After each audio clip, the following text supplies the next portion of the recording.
I never imagined that the day my wife passed away would become one of the most painful days of my life, not just because of the loss itself, but because of the deep betrayal that followed. I stood there at her funeral, surrounded by people paying their respects, yet feeling more alone than ever. My heart was heavy with grief, but I clung to the hope that my daughter would be there by my side, sharing in the sorrow, offering comfort. After all, she was my flesh and blood. The person who should have understood how important that moment was not just for me, but for our family. But when I looked around, she was nowhere to be found. Instead of standing with me, she sent a message, cold and distant, telling me she was celebrating her husband's birthday that very same day. Those words hit me harder than I could have ever anticipated. In that instant, something inside me shattered an ache so deep and raw that it's difficult to put into words. How could someone choose a party over the final goodbye to their own mother? How could she prioritize a celebration over the grief of losing a parent, the gravity of a farewell that was meant to unite us in mourning? That moment wasn't just about absence. It was about a fracture in trust, a rupture in what I believed was a lifelong bond. I replayed her message over and over in my mind, struggling to understand the choices that led to this painful reality. The weight of loneliness pressed down on me as I realized that this day would mark not just the end of my wife's life, but the beginning of a new kind of loss, the loss of my daughter's presence and the family I thought we had. Standing there alone, I felt the coldness seep into my bones. The memories of happier times with my wife and daughter felt distant and fragile now, overshadowed by this profound betrayal. It was a heartbreaking lesson in how quickly relationships can change, and how sometimes those we expect the most from are the ones who disappoint us the deepest. I wondered if my daughter even understood what she was missing. Did she grasp the significance of that moment? Or was she so caught up in her own life that she failed to see the pain she was causing? These questions haunted me as I faced the reality of her absence. That day, I learned that love isn't just about blood or words. It's about presence, sacrifice, and showing up when it matters most. The pain of her choice was a wound that would take time to heal, but it also forced me to rethink what family truly means. In the silence of that funeral, amidst the flowers and tears, I realized that sometimes people make decisions that reveal who they really are. And sometimes those choices leave scars that no amount of time can erase. But even in that heartbreak, there was a spark of clarity, a reminder that life is fragile, and that people who truly care will stand by you no matter what. This wasn't just a story of loss. It was a story of betrayal, of lessons learned the hard way, and of the strength it takes to move forward when those you love let you down. Asterisk, our family had once been a close-knit circle filled with warmth, laughter, and shared moments that seemed unbreakable. We gathered regularly, whether it was around the dinner table, sharing stories over a homemade meal, celebrating holidays, or simply spending quiet evenings together. Those were the times when life felt full of connection and love, a safety net, woven through years of trust and understanding. My daughter and my wife had a special bond. They confided in each other, supported one another, and shared countless memories that I believed would last a lifetime. But after my daughter got married, everything began to shift, slowly at first, then more noticeably as months turned into years. The warmth that once filled our home seemed to seep away, replaced by growing distance and an increasing number of excuses. Phone calls became less frequent, visits became rare, and the shared moments that used to bring us together were replaced by silence. At first, I told myself it was just the natural ebb and flow of life, that new responsibilities, new family dynamics, and the excitement of starting our own family had simply taken priority. I wanted to believe she was still the same caring daughter deep down, even if the circumstances were changing.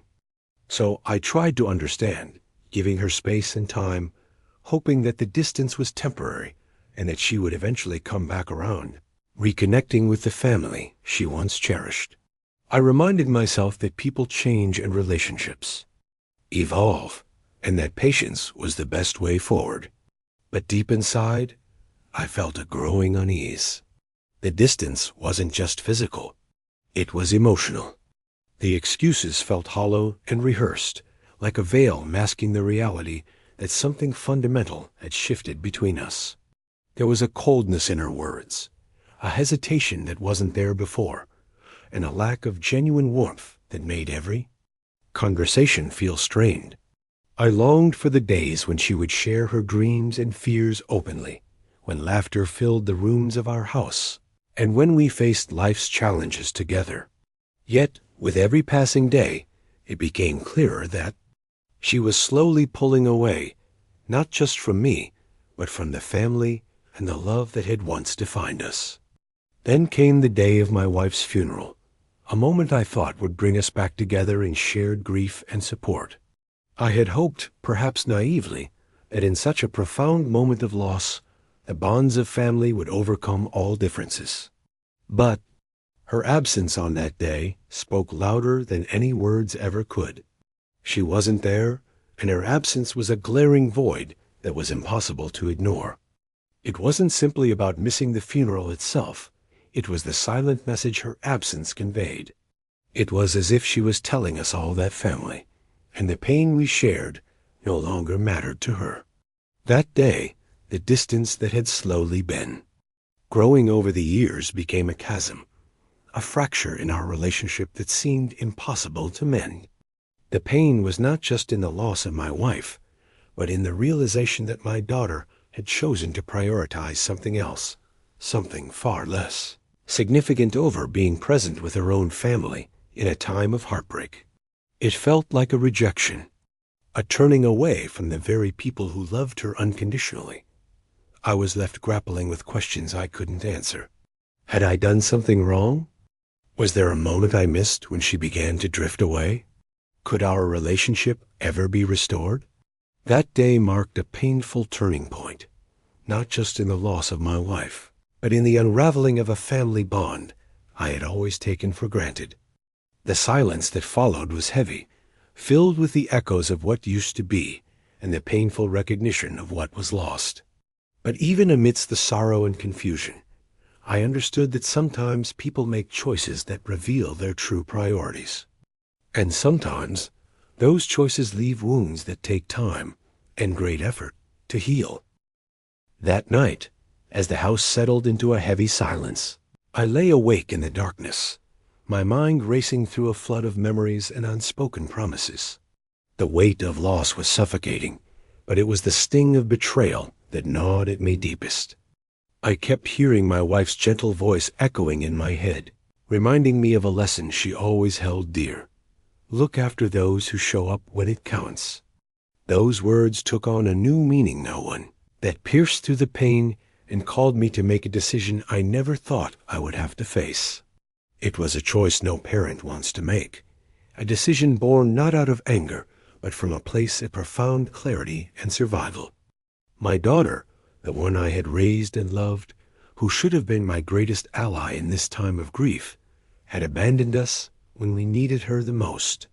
Her absence on the day of the funeral was more than just a missed attendance. It was a silent declaration that her loyalty and love had shifted elsewhere. And so, as the night stretched on, I realized I could no longer ignore the truth that had been whispering beneath the surface for too long. I had to act. I resolved to change my will. It wasn't about punishing her. It was about honoring those who had stood by me and my wife without hesitation, those who showed up not because they were obligated, but because they cared deeply. My wife's wish was clear, and now it was my responsibility to uphold it. I thought of the people who had remained constant through every hardship. Bernice, who had spent endless hours at the hospital. The family friend who brought meals and offered support without asking for anything in return. The charity that had been a beacon of hope for my wife during her illness. These were the ones who embodied the love and commitment my wife cherished so much. Changing the will was a deeply personal and painful process.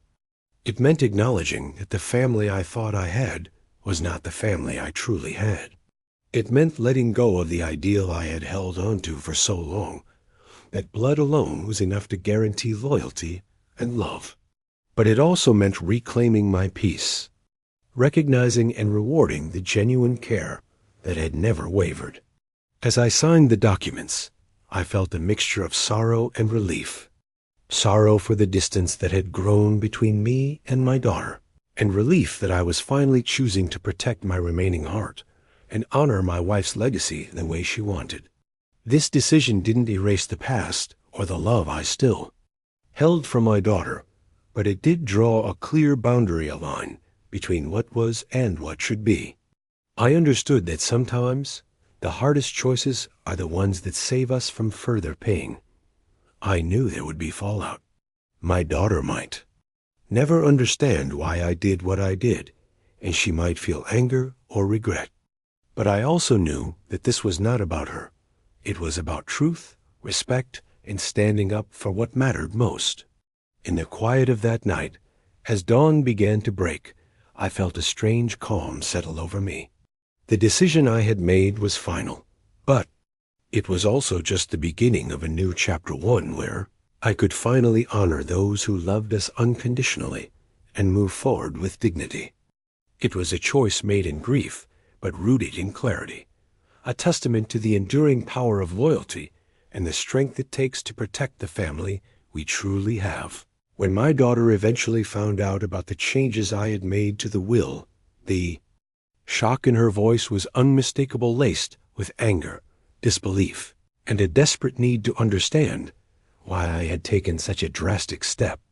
She reached out, calling late at night, sending messages filled with apologies and explanations, pleading for a chance to mend what had been broken between us. Her words were heavy with regret, but beneath them lay a wall of pain and confusion that neither of us could easily tear down.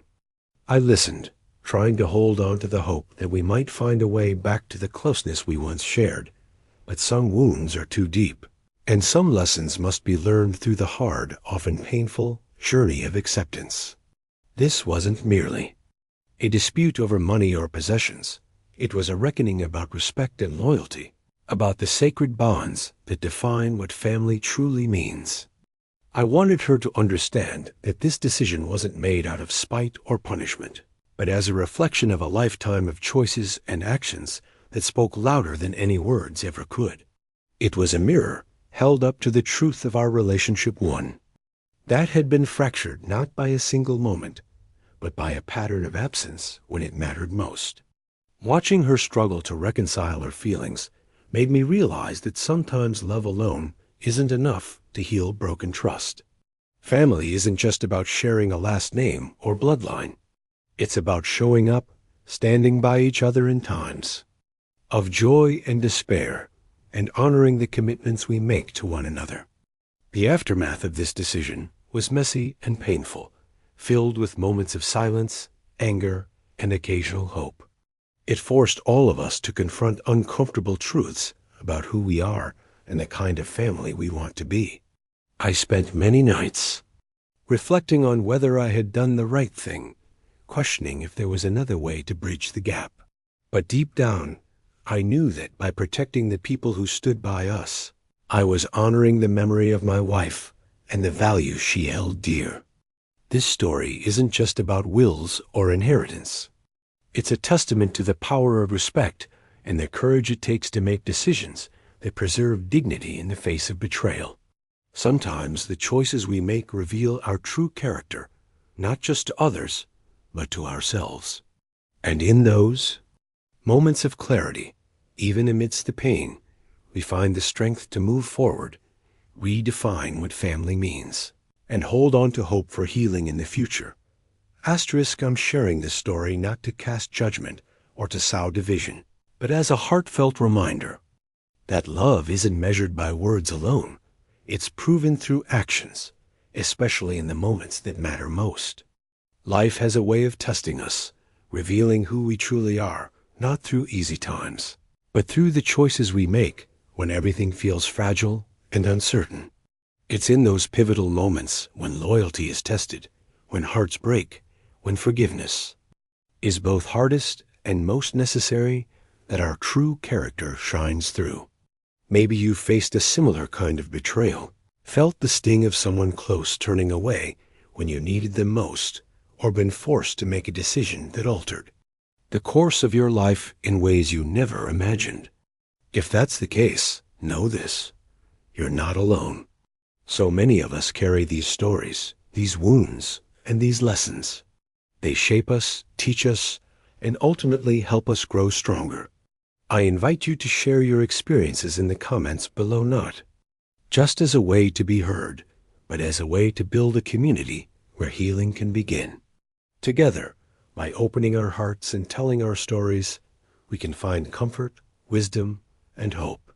Because in the end, life is about connection, understanding, and the courage to keep moving forward one step, one lesson, one story at a time.